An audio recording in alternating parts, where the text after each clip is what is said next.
Friends, ಇದು ಚಿಕ್ಕಮ್ಮ ಮತ್ತು ನನ್ನ ಹೊಸ ಕಥೆ. ನಾನು ನಿಖಿಲ್, ವಯಸ್ಸು 25. ಚಿಕ್ಕಮ್ಮ ಹೆಸರು ಅಕ್ಷತಾ, ವಯಸ್ಸು 35. ನೋಡಲು ಮಾತ್ರ ತುಂಬಾ ಸೌಂದರ್ಯವಂತೆ, ಎದ್ದು ಕಾಣುವ ಮತ್ತು ಎಲ್ಲವೂ ಇರಬೇಕಾದ ಜಾಗದಲ್ಲಿ ಇದು ನೋಡಲು ಸ್ವರ್ಗ. ಅವಳ ಗಂಡ ಅಂದರೆ ಚಿಕ್ಕಪ್ಪ ರತ್ನಾಕರ್ ಅಂಕಲ್ ರೆಸ್ಟೋರೆಂಟ್ ಬಿಸ್ನೆಸ್ ಮಾಡಿಕೊಂಡಿದ್ದ. ನಾನು ಕಾಲೇಜು ಮುಗಿಸಿಕೊಂಡು ಬೆಂಗಳೂರಿನ ಕಂಪನಿಯಲ್ಲಿ ಕೆಲಸ ಮಾಡುವಾಗ ಒಂದು ದಿನ ಚಿಕ್ಕಪ್ಪ ರತ್ನಾಕರ್ ಅಗಲಿದ್ದಾರೆ ಎಂಬ ಫೋನ್ ಬಂತು. ನಾನು ತಕ್ಷಣ ಅವರ ಊರಿಗೆ ಬಂದೆ. ಎಲ್ಲರೂ ದುಃಖದಲ್ಲಿ ರತ್ನಾಕರ್ ಅಂಕಲ್ನ ಕಳಿಸಿಕೊಟ್ಟೆವು. ಇನ್ನು ನಾನು ಅಪ್ಪ ಅಮ್ಮನ ಜೊತೆ ಊರಿಗೆ ಬಂದೆ. ದಾರಿಯಲ್ಲಿ ಬರುವಾಗ ಅಪ್ಪ ಅಮ್ಮ ಮಾತಾಡಿಕೊಳ್ಳುತ್ತಿದ್ದರು. ರತ್ನಾಕರ್ ಇಷ್ಟು ಬೇಗ ಅಕ್ಷತಾಳನ್ನು ಬಿಟ್ಟು ಹೋಗಬಾರದಾಗಿತ್ತು. ಪಾಪ, ಅವಳಿಗೆ ಸಂತಾನ ಬೇರೆಯಾಗಲಿಲ್ಲ. ಇನ್ನು ಅವಳು ಒಬ್ಬಳೇ ಹೇಗೆ ಜೀವನ ನಡೆಸುತ್ತಾಳೋ ಪಾಪ ಎಂದು ಮಾತಾಡಿಕೊಳ್ಳುತ್ತಿದ್ದರು. ಸ್ವಲ್ಪ ದಿನಗಳ ನಂತರ ನಾನು ಮತ್ತೆ ಬೆಂಗಳೂರಿಗೆ ಕೆಲಸಕ್ಕೆ ಹೋದೆ. ಬಿಡುವಿನ ಸಮಯದಲ್ಲಿ ಚಿಕ್ಕಮ್ಮ ಅಕ್ಷತಾಗೆ ಫೋನ್ ಮಾಡಿ ಸಮಾಧಾನ ಮಾಡ್ತಾ ಇದ್ದೆ. ನಾನು ಅಕ್ಷಿತಾ ಮತ್ತು ರತ್ನಾಕರ್ ಅಂಕಲ್ ಜೊತೆ ತುಂಬಾ ಸ್ನೇಹದಿಂದ ಇರುತ್ತಿದ್ದೆ. ಅಕ್ಷತಾಗೆ ನನ್ನ ಅಪ್ಪ ಅಮ್ಮ ಅವಳ ಹೆಸರು ಹಿಡಿದು ಕರೆಯುತ್ತಿದ್ದರಿಂದ ನಾನು ಚಿಕ್ಕವನಿದ್ದಾಗಿನಿಂದ ಕೂಡ ಅಕ್ಷತಾ ಎಂದು ಕರೆಯುತ್ತಿದ್ದೆ. ಅವಳು ಕೂಡ ಏನೂ ಎನ್ನುತ್ತಿರಲಿಲ್ಲ. ಅವಳು ನನ್ನ ಜೊತೆ ಫೋನಿನಲ್ಲಿ ಮಾತಾಡ್ತಾ ತನಗಿದ್ದ ದುಃಖವನ್ನು ಮರೆಯುತ್ತಿದ್ದಳು. ಒಂದು ದಿನ ಸುಮ್ಮನೆ ಬೆಂಗಳೂರಿಗೆ ಬಂದು ಹೋಗು, ಮನಸ್ಸಿನ ದುಃಖವೆಲ್ಲ ಕಳೆದು ಮನಸ್ಸು ಹಗುರವಾಗುತ್ತದೆ ಎಂದಾಗ ಅವಳು, ನಿನ್ನ ಮಾತು ನಿಜಗಣೋ ನಿಕ್ಕಿ, ನಿನ್ನ ಜೊತೆ ಮಾತಾಡ್ತಾ ಇದ್ದರೆ ಸಮಯ ಕಳೆದದ್ದೇ ಗೊತ್ತಾಗಲ್ಲ ಅಂದ್ಲು. ನಾನು ಅಪ್ಪ ಅಮ್ಮನಿಗೂ ಕೂಡ ಬನ್ನಿ ಎಲ್ಲರೂ ಸೇರಿ ಎಲ್ಲಾದರೂ ಸತ್ತಾಡಿಕೊಂಡು ಬರೋಣ ಎಂದಾಗ ಚಿಕ್ಕಮ್ಮ ಮತ್ತು ಅಪ್ಪ ಅಮ್ಮ ಎಲ್ಲರೂ ಬಂದು ಬೆಂಗಳೂರಿನ ನನ್ನ ಪ್ಲಾಟ್ಗೆ ಆಗಮಿಸಿದರು. ನಂತರ ನಾನು ಕೆಲಸಕ್ಕೆ ರಜೆ ಹಾಕಿ ಎಲ್ಲರನ್ನೂ ಕರೆದುಕೊಂಡು ಬೆಂಗಳೂರು ಸುತ್ತಾಡಿದೆ. 4 ದಿನದ ನಂತರ ಅಪ್ಪ ಅಮ್ಮ ಊರ ಕಡೆ ಹೊರಟು ಹೋದರು. ಇನ್ನು ಅಕ್ಷತಾಳ ಜೊತೆ ನಾನೇ ಖುದ್ದಾಗಿ ಹೋಗಿ ಬಸ್ಸಿನಲ್ಲಿ ಪಕ್ಕದಲ್ಲೇ ಕುಳಿತು ತಾಕುತ್ತಾ ಅವಳನ್ನು ಅವಳ ಊರಿಗೆ ಬಿಟ್ಟು ಒಂದು ದಿನ ಅವಳ ಮನೆಯಲ್ಲಿ ಉಳಿದುಕೊಂಡು ವಾಪಸ್ ಬಂದೆ. ಅವಳ ಯಜಮಾನ ಬಿಟ್ಟು ಹೋದ ರೆಸ್ಟೋರೆಂಟ್ ಬಿಸ್ನೆಸ್ ಕೆಲಸಗಾರರು ನೋಡಿಕೊಂಡು ಹೋಗುತ್ತಿದ್ದರು. ನನ್ನ ಅದೃಷ್ಟವೋ ದುರದೃಷ್ಟವೋ, ನನ್ನ ಕಂಪನಿ ಮುಚ್ಚಿ ನನ್ನ ಕೆಲಸ ಕೂಡ ಹೋಯಿತು. ಬೇರೆ ಕೆಲಸ ಹುಡುಕುವುದನ್ನು ಬಿಟ್ಟು ಊರು ಸೇರಿಕೊಂಡೆ.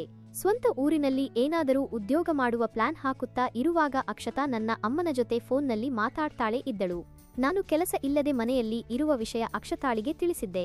ಅಕ್ಷತಾ ಫೋನ್ನಲ್ಲಿ ಅಪ್ಪ ಅಮ್ಮನಿಗೆ ಸ್ವಲ್ಪ ದಿನದ ಮಟ್ಟಿಗೆ ನಿಖಿಲ್ನ ನಮ್ಮೂರಿಗೆ ಕಳಿಸಿ, ರೆಸ್ಟೋರೆಂಟ್ನಲ್ಲಿ ಕೆಲಸಗಾರರು ಮಾಲೀಕರು ಇಲ್ಲದ ಕಾರಣ ಚೆನ್ನಾಗಿ ಕೆಲಸ ಮಾಡುತ್ತಿಲ್ಲ ಎಂದು ಹೇಳಿದಾಗ ಅಪ್ಪ ಅಮ್ಮ ತಕ್ಷಣ ನನಗೆ, ಮನೆಯಲ್ಲಿ ಇದ್ದು ಏನು ಮಾಡ್ತೀಯಾ ನಿಕ್ಕಿ, ಪಾಪ ಒಬ್ಬಳೇ ಬಿಸ್ನೆಸ್ ನೋಡಿಕೊಂಡು ಹೋಗಲು ಕಷ್ಟವಾಗಿದೆ, ನೀನು ಹೋಗಿ ಸ್ವಲ್ಪ ಸಹಾಯ ಮಾಡು ಎಂದು ನನ್ನನ್ನು ಅಲ್ಲಿಗೆ ಕಳಿಸಿದರು.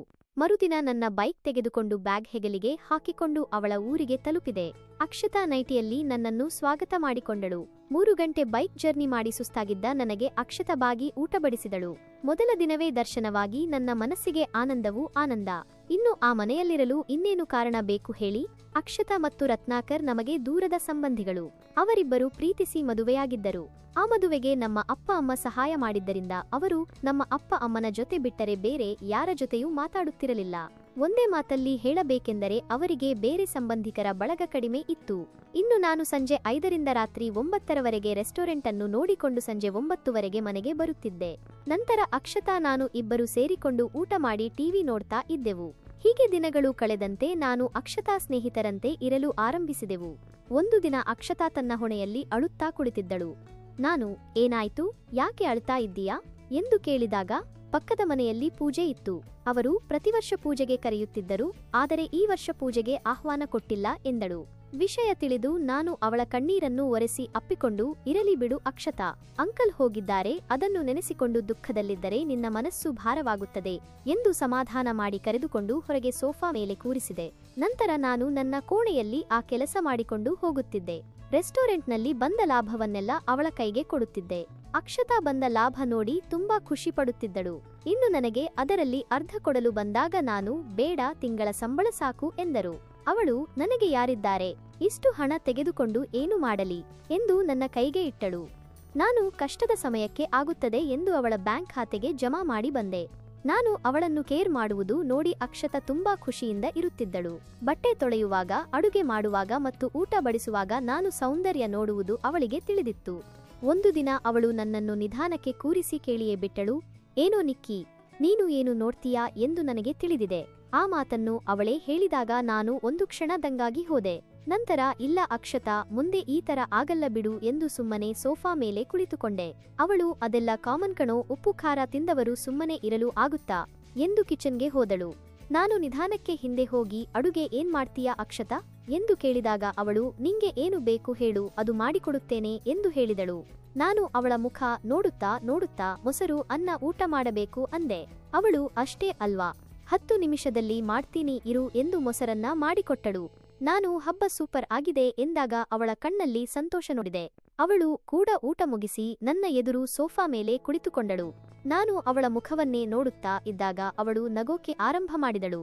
ನಾನು ಏನಾಯ್ತು ಎಂದು ಕೇಳಿದಾಗ, ಅಲ್ಲ ನಿಕ್ಕಿ, ನನ್ನ ಎದುರು ಕೇಳೋಕೆ ಯಾಕೆ ಸಂಕೋಚ ಮಾಡಿಕೊಳ್ಳುತ್ತಿದ್ದೀಯಾ? ಬೇಕು ಅಂದ್ರೆ ನಾನು ಸಹಾಯ ಮಾಡಲ್ವಾ ಎಂದಳು. ನಾನು ಸುಮ್ನೆ ಸಹಾಯ ಕೇಳಲು ಬಂದರೆ ನೀನು ನನ್ನ ಕೆನ್ನೆಗೆ ಬಾರಿಸಬಹುದು ಎಂದು ಸುಮ್ಮನಿದ್ದೇನೆ ಎಂದಾಗ ಅವಳು, ನಿನಗೆ ಇಲ್ಲ ಅನ್ನಕ್ಕೆ ಆಗಲ್ಲ ನಿಕ್ಕಿ ಎಂದಳು. ನಂತರ ಸೋಫಾದಲ್ಲಿ ಸಹಾಯ ಮಾಡಿದೆ. ಅಬ್ಬಬ್ಬಾ, ಸ್ವರ್ಗ ನೋಡಿಕೊಂಡು ಬಂದೆ. ನನಗೆ ಚಂದ್ರಲೋಕಕ್ಕೆ ಕಾಲಿಟ್ಟು ಬಂದಂತೆ ಭಾಸವಾಗಿತ್ತು. ನಂತರ ಬೆಳಿಗ್ಗೆ ಇದ್ದಾಗ ಸಮಯ 11 ಆಗಿತ್ತು. ಎಷ್ಟು ಬಾರಿ ಸಹಾಯ ಮಾಡಿದ್ದೆ ಹೇಳಲು ಅಂಕಿಯಿಲ್ಲ. ಹೀಗೆ ನಾನು ರೆಸ್ಟೋರೆಂಟ್ ನೋಡಿಕೊಂಡು ದಿನ ಸಂಜೆ ಆ ಕೆಲಸ ನೋಡಿಕೊಂಡು ಬಿಸ್ನೆಸ್ ದೊಡ್ಡದು ಮಾಡಿದೆ. ಅಕ್ಷತಾ ರೆಸ್ಟೋರೆಂಟ್ ಇಂದ ಬಂದ ಲಾಭದಲ್ಲಿ ಅರ್ಧ ಹಣವನ್ನು ನನಗೆ ಕೊಡುತ್ತಿದ್ದಳು. ಇನ್ನು ಅಪ್ಪ ಅಮ್ಮ ನನ್ನ ಮದುವೆ ಮಾಡಬೇಕು ಎಂದು ಸಿದ್ಧರಾದರು. ಒಳ್ಳೆ ಹುಡುಗಿ ನೋಡಿ ನನ್ನ ಮದುವೆ ಕೂಡ ನಡೆದೇ ಹೋಯಿತು. ಮದುವೆ ಅರ್ಧ ಖರ್ಚು ಅಕ್ಷತಾ ನೋಡಿಕೊಂಡಿದ್ದಳು.